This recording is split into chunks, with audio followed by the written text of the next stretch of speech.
Xin chào các bạn đã đến với channel của Nhã Yên. Thì trước khi bắt đầu, cho Yên gửi lời chào đến tất cả các bạn nha. Và nếu như bạn nào chưa biết thì ở channel này các bạn có thể tìm thấy những cái trải bài về tarot của Yên, cũng như là những cái chia sẻ của Yên trên cái hành trình thực hiện luật hấp dẫn, chữa lành nội tâm ở bên trong. Thì với những cái chia sẻ của Yên, nó là mang cái trải nghiệm cá nhân, và những cái trải bài ở đây thì nó là thông điệp chung, nên là Yên mong các bạn sẽ đón nhận một cách rất là cởi mở ha. Nếu như mà các bạn cảm thấy rằng là cái thông điệp nó không có đúng với các bạn, nó không có diễn ra trong cuộc sống của các bạn á, thì các bạn hãy hiểu đơn giản là đó không phải là thông điệp dành cho bạn nha. Yên rất là mong những cái video khác của Yên, hoặc là những cái video sắp tới của Yên á, sẽ có cái thông điệp mà bạn cần nhé.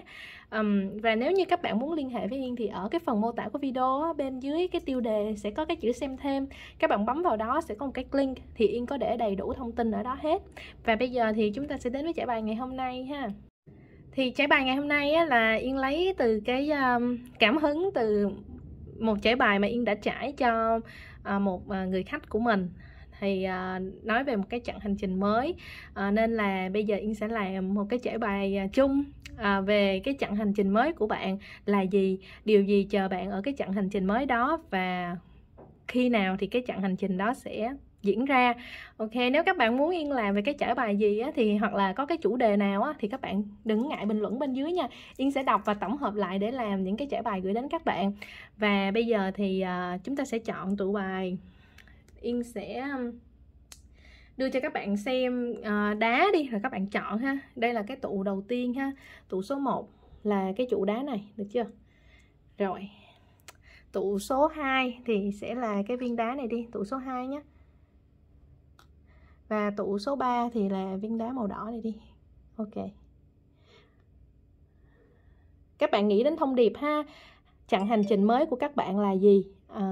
Trong cái chặng hành trình đó có thông điệp như thế nào? Và khi nào thì cái chặng hành trình đó diễn ra? Ok, bây giờ Yên sẽ bắt đầu với tụ bài đầu tiên ha.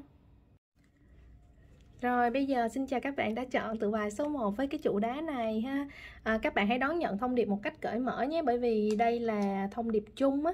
Rồi để xem cái chặng hành trình mới của các bạn là gì, và khi nào thì cái chặng hành trình đó sẽ diễn ra, có thông điệp gì ở đây hay không. Các bạn muốn Yên làm về cái trải bài gì hay chủ đề gì, đừng ngại bình luận ở bên dưới nha.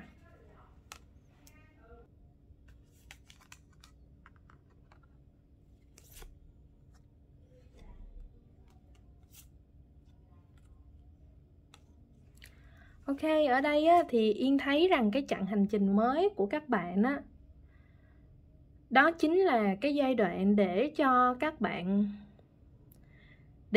tích lũy. Cái tích lũy ở đây á, thì Yên có cảm giác rằng là nó tích lũy về mặt kiến thức, về mặt kỹ năng. Cái cánh cửa, cái chương tiếp theo các bạn á, nó sẽ là cái chương để cho các bạn tích lũy, chứ nó không phải là cái chương để mà các bạn gặt hái, hoặc là để cho các bạn cố gắng làm một cái gì đó và mong một cái thành tựu. Giai đoạn này là giai đoạn để các bạn tích lũy, dù rằng là trên phương diện công việc hoặc là tình cảm. Thì ở đây á, là có thể là các bạn có một cái hứng thú với một đối tượng nào đó, một người nào đó, và các bạn muốn rằng là tìm hiểu. Thì cái giai đoạn này là giống như giai đoạn tìm hiểu, để các bạn hiểu thêm về cái người đó, hiểu thêm về đối tượng đó, hiểu về tính cách của đôi bên, và các bạn đầu tư cho cái mối quan hệ này. Thì nó chỉ dừng lại ở cái chỗ đó thôi. Thì cái chương mới các bạn là như vậy ha. Rồi ví dụ như là về công việc thì các bạn có thể là có cảm hứng liên quan đến một ngành nghề hoặc là một lĩnh vực nào đó, và các bạn chưa có nhiều cái hiểu biết hoặc là chưa có nhiều cái kinh nghiệm trong cái lĩnh vực này. Thì cái giai đoạn sắp tới là cái giai đoạn để cho các bạn học hỏi, tích lũy những cái kiến thức, những cái kinh nghiệm cho cái lĩnh vực mới này. Thì khi mà các bạn vận dụng tốt cái quá trình của cái hành trình mới này nè, thì các bạn sẽ đến một cái lúc mà các bạn được sử dụng cái sức mạnh của mình, sử dụng những cái gì mà mình biết để mà hành động, hoặc là để mà phát triển, để mà đưa ra cái quyết định. Ở đây á, là tại vì á, sắp tới các bạn sẽ có một đối tượng mới, một người mới, hay là một mối quan hệ mới, rồi một cái cảm hứng mới, một cái gì đó rất rất là mới luôn, và các bạn cũng là cái người mới, chưa có biết gì hết. Thì các bạn cần chậm lại, không có nên nóng vội, nhất là trong cái chuyện mà đầu tư hoặc là trong cái chuyện mà công việc nha. Tại vì á, Yên thấy rằng có một cái năng lượng của cái sự gọi là hơi vội vã, là có thể là một vài bạn thôi chứ không phải là số nhiều ở đây. Nhưng mà một vài bạn, khi các bạn thấy cái lĩnh vực đó, các bạn muốn tham gia vào lĩnh vực đó, Ví dụ như các bạn thấy mình muốn kinh doanh hoặc mình muốn mở một cái hàng quán gì đó đi, Yên lấy cái ví dụ để các bạn hiểu thông điệp á, thì bây giờ á, các bạn trước khi mà các bạn muốn là có một cái sự thành công, một cái kết quả diễn ra, thì cái điều mà các bạn cần là gì? Các bạn phải am hiểu về cái lĩnh vực của các bạn muốn dấn thân vào, rồi các bạn biết là bản thân mình thiếu kiến thức nào, thiếu kỹ năng nào, các bạn trau dồi. Tức là các bạn đừng nóng vội là mình gieo cái hạt đó xuống và mình muốn nó nảy nở ra cái hoa cái trái liền, thì không có. Mà các bạn cần phải tìm hiểu kỹ về cái hạt giống mình gieo là gì, cái loại cây mình gieo là gì, và cái loại cây đó mình cần phải chăm sóc nó ra làm sao, mình cần tưới nó như thế nào. Tức là khi các bạn hiểu hết rồi á, và các bạn giống như là một chuyên gia rồi á, thì cái lúc đó mới là cái lúc để cho các bạn hành động. Thì ở đây Yên thấy cái chương này là một cái chương để cho các bạn tích lũy ha, không phải là cái chương để mà cho các bạn chạy về đích. Nó là cái mà để cho các bạn luyện tập, rèn luyện những cái gì mà mình còn thiếu sót, hoặc là rèn luyện những cái gì mà mình đã có để trở nên giỏi hơn.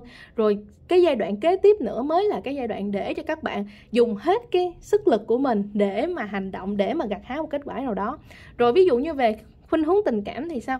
Khuynh hướng tình cảm á, thì ví dụ như ở đây các bạn mới quen cái người đó, nhưng mà các bạn rất là nôn nóng muốn họ thúc đẩy mối quan hệ này, muốn ra mắt gia đình của họ, hoặc là các bạn nôn nóng là muốn tiến đến kết hôn luôn, muốn tiến đến sống chung với nhau. Khi mà các bạn chưa thật sự hiểu rõ về tiêu chuẩn của bản thân mình, về cái gì mình thích, về cái gì mình không thích, rồi cái người đó mình cần những cái yếu tố nào, rồi cái người mình đang tìm hiểu, đang làm quen này họ có đáp ứng được hay không. Khi các bạn chưa hiểu hết tất cả mà các bạn lại nôn nóng đưa ra cái quyết định rằng là mình sẽ lấy cái người này, hoặc là mình sẽ sống chung với người này, hay mình sẽ cam kết cái mối quan hệ này á, thì cái lúc đó các bạn rất là vội vã. Và cái kết quả ở đây á, nếu mà các bạn chọn một cái sự hành động khi mà các bạn chưa thật sự gọi là am hiểu về đối tượng công việc các bạn, hoặc là trong mối quan hệ của các bạn á, thì lúc đó các bạn sẽ rất là dễ có những cái kết quả không như ý. Vậy nên đây Yên thấy là các bạn cứ từ từ thôi, cứ tìm hiểu và hãy tin vào những cái cảm nhận của mình. Đây nè, hãy tin vào cái niềm tin các bạn, cái trực giác các bạn, và hãy nói có với những cái gì mà các bạn cảm thấy là mình thật sự rất là muốn, chứ nó không phải là cái việc là mình lo sợ vụt mất điều gì đó.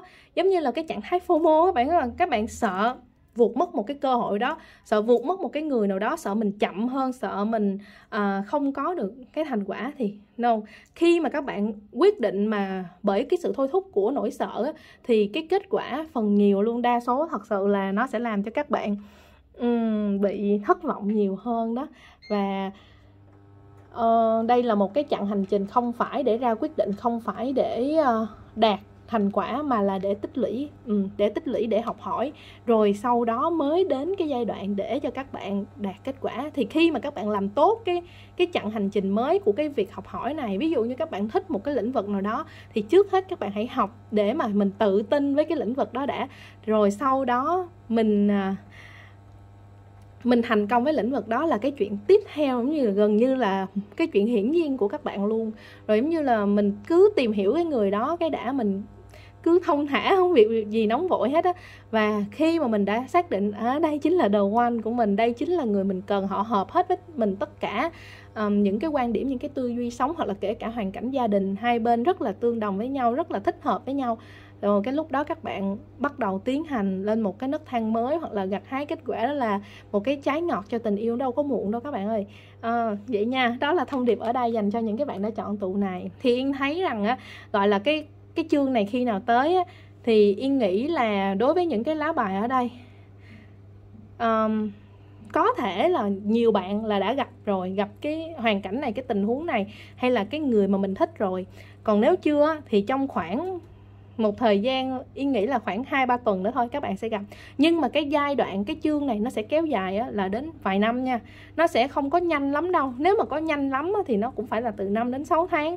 Nó sẽ không có diễn ra một cách quá nhanh chóng. Nhưng mà nó đòi hỏi, bởi vậy nên nó đòi hỏi cái sự nhẫn nại các bạn. Và không có việc gì các bạn phải vội cả. Khi mà các bạn tích lũy đủ cái sức mạnh bên trong của mình, cái kiến thức của mình, cái sự am hiểu về bản thân mình, cũng như là về cái người mà mình tìm hiểu trong một mối quan hệ tình yêu, tình cảm, hoặc là về công việc của mình, là đó là cái lúc mà các bạn tự tin nhất với mọi cái quyết định các bạn. Rồi Yên chúc cho các bạn sẽ có một cái hành trình thật là tuyệt vời với những cái kiến thức, những cái kỹ năng, hoặc là một cái trải nghiệm với một ai đó đầy những cái cung bậc cảm xúc mà làm cho các bạn cảm thấy thú vị, hạnh phúc với cái hành trình của mình.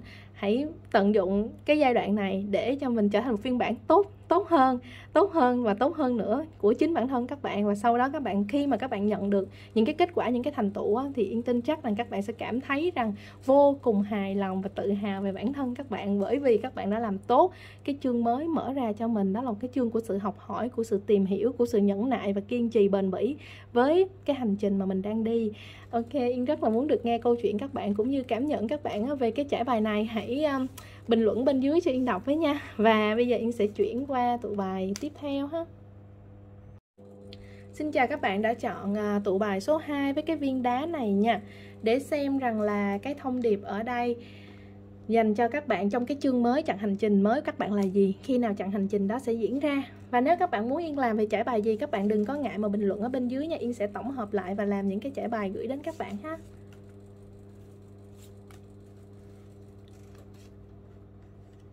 Ở đây Yên thấy rằng là nếu bạn nào tương ứng thì cái giai đoạn hiện tại các bạn đang có cái sự khó khăn về mặt tài chính.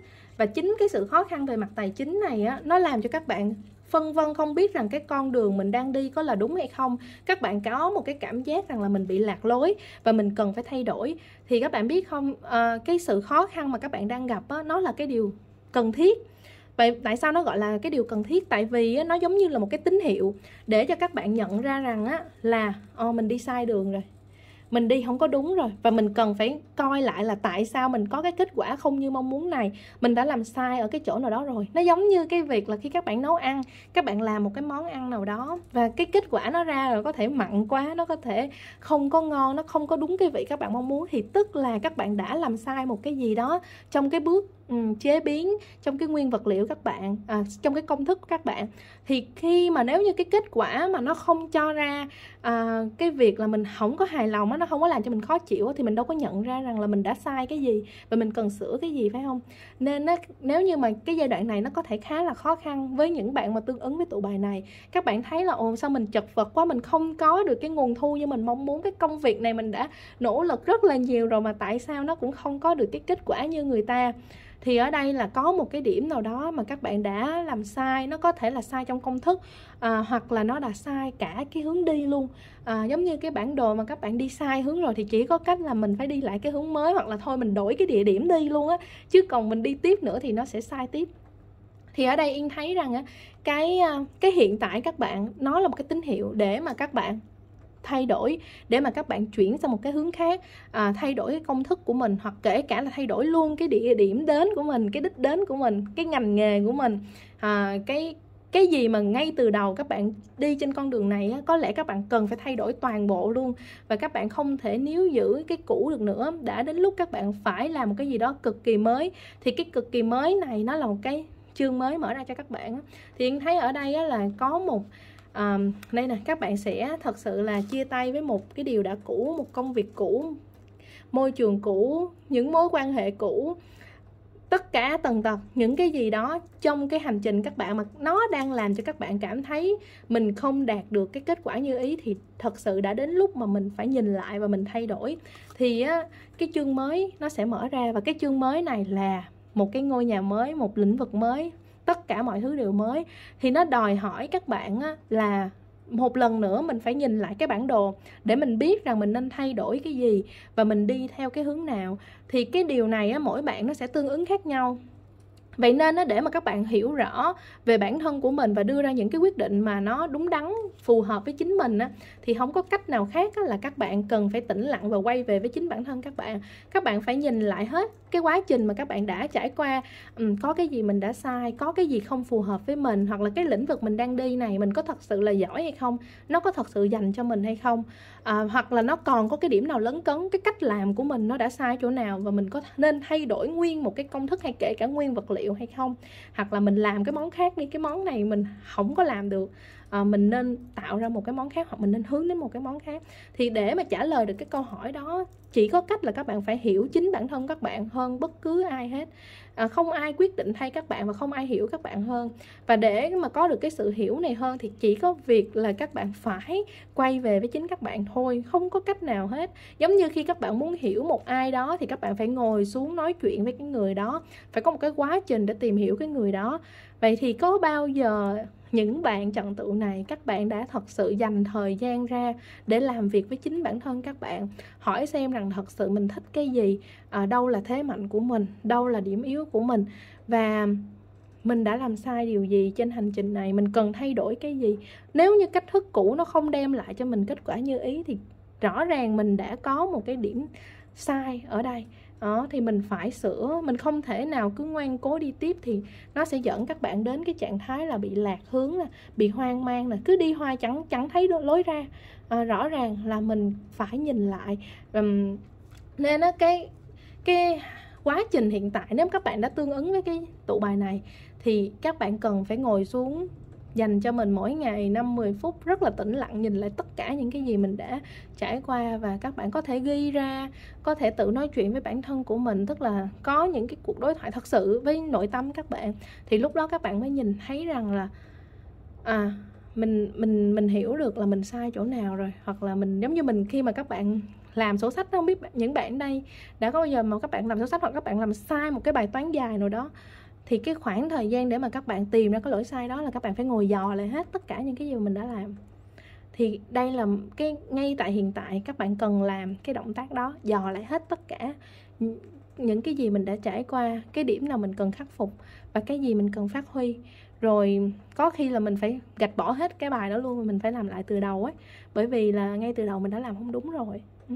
Thì đó là cái thông điệp ở đây dành cho những cái bạn chọn tụ này. Và khi mà các bạn đã nhìn ra được tất cả cái bức tranh của mình, có được cái câu trả lời rồi á, thì phải hành động nha. Khi có câu trả lời rồi thì phải hành động. Thì chính vì cái việc mà các bạn hành động á, nó mới dẫn cho các bạn đến cái chương mới. Đó là cái chương dẫn các bạn đến sự thành công, đến những cái điều tốt đẹp, đến với một cái môi trường phù hợp với các bạn hơn, một công việc, một lĩnh vực phù hợp với các bạn hơn. Và cái đó chính là cái con đường dẫn các bạn đến thành công. Nhưng mà các bạn phải có sự hành động. Này, giống như ở đây các bạn có nến, các bạn có đồ đốt nến, nhưng mà các bạn không có cái hành động đốt nến thì nến nó không có cháy. Nên khi các bạn đã tìm ra được câu trả lời rồi, là các bạn có dụng cụ hết rồi, biết được là mình cần cái gì, hành trang của mình rồi, thì phải hành động.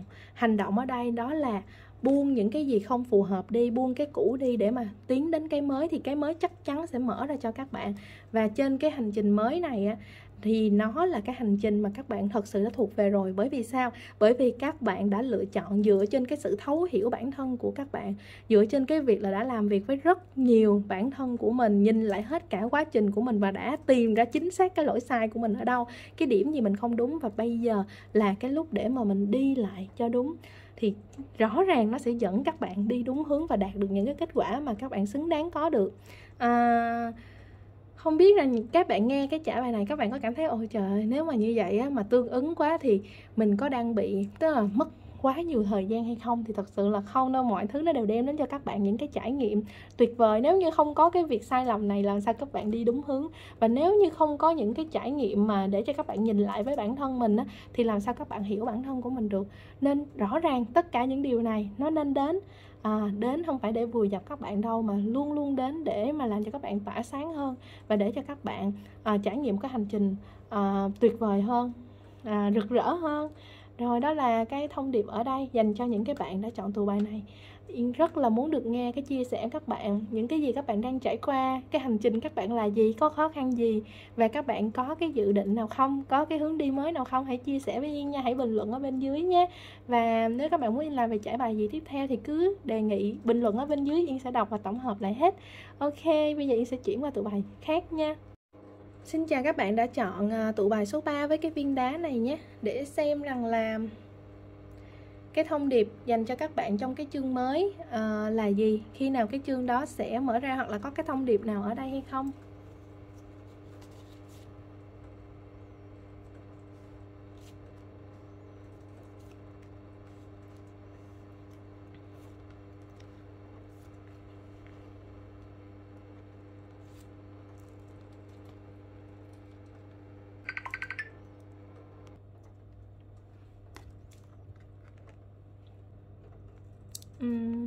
Ở đây thì Yên thấy rằng á, là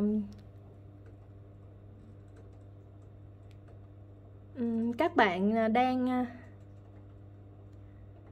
ok, những cái bạn chọn cái tụ bài này á, thì hiện tại các bạn có đang gọi là hơi bị lười một chút nào hay không? Có đang sao nhãng cái công việc của mình, hoặc là những cái gì mình cần làm hay không? Có cái tính trì hoãn ở đây hay không?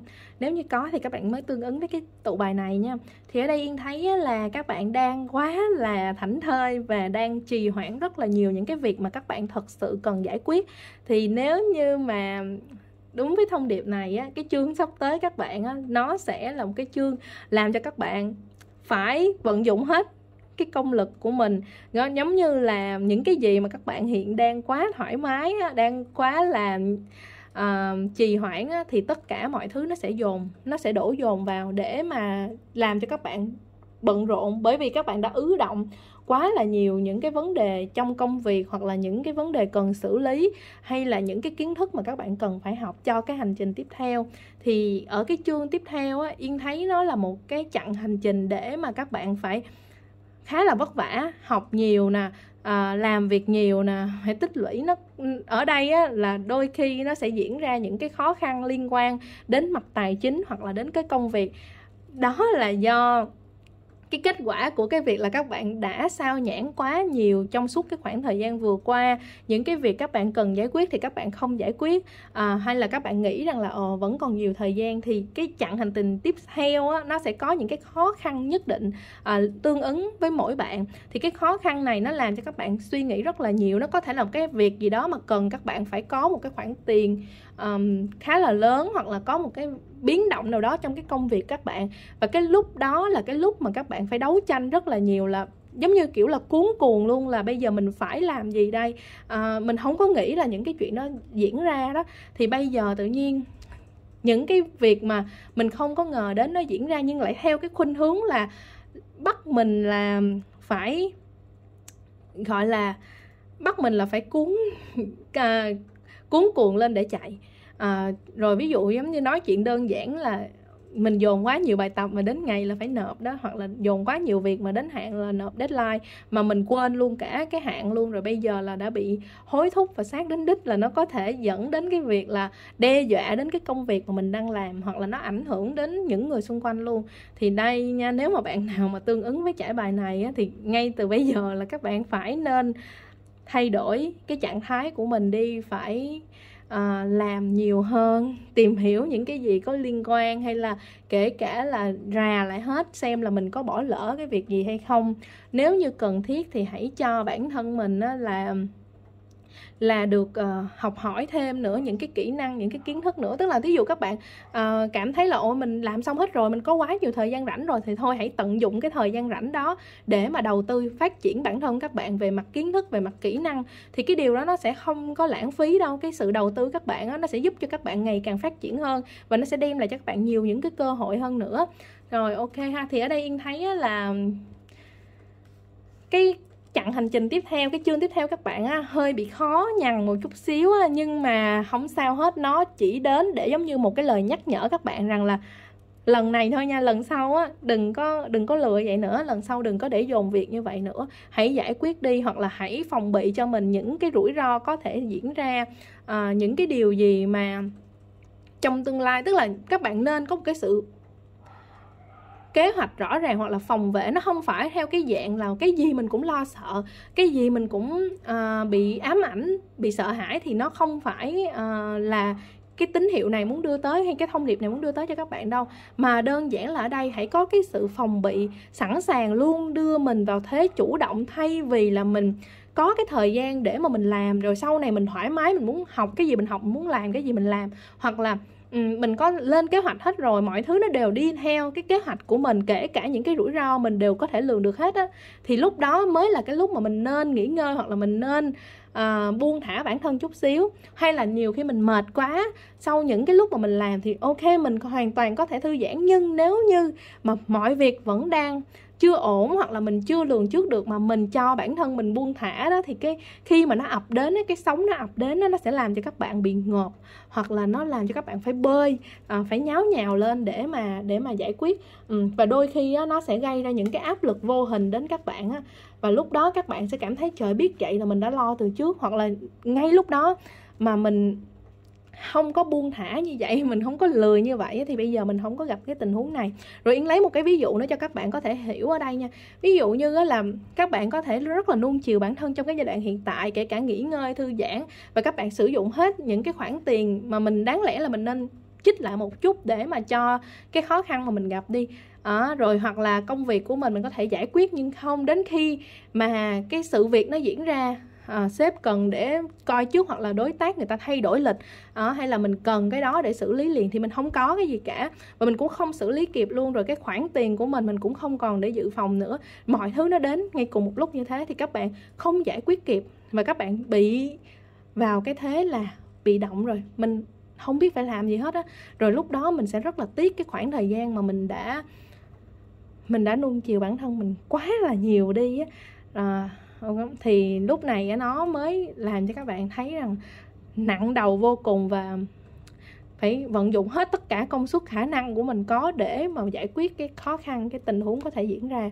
Vậy nên nếu như mà cái khó khăn này chưa diễn ra thì Yên hy vọng là khi các bạn nghe cái thông điệp này mà bạn nào tương ứng nha, thì hãy bắt tay vào làm những cái gì mình có thể làm đi, rồi hãy lên những kế hoạch để mà phòng vệ những cái rủi ro cho bản thân của mình, tránh những cái tình huống mà nó bất cập nó diễn ra mà mình không có kịp xử lý đó. Hãy lên kế hoạch trước hết đi, làm hết đi, rồi nếu có thời gian nữa hãy đầu tư cho bản thân về mặt kiến thức, về mặt kỹ năng. Không bao giờ là thừa hết, giống như đây nè, trời ơi cái hình ảnh đi tắm mà còn học nữa đó, kiểu vậy. Hãy cho bản thân mình được tận dụng những cái gì mà cái nguồn tài nguyên mà các bạn đang có, và cái nguồn tài nguyên nó vô cùng quý giá nhưng mà qua rồi không lấy lại được, đó là thời gian đó. Các bạn hãy trân trọng. Thì khi mà các bạn làm tốt cái điều đó thì giống như các bạn vượt qua cái bài kiểm tra này, không có cái khó khăn nào sau này có thể làm ảnh hưởng đến các bạn được hết, bởi vì các bạn có kinh nghiệm rồi.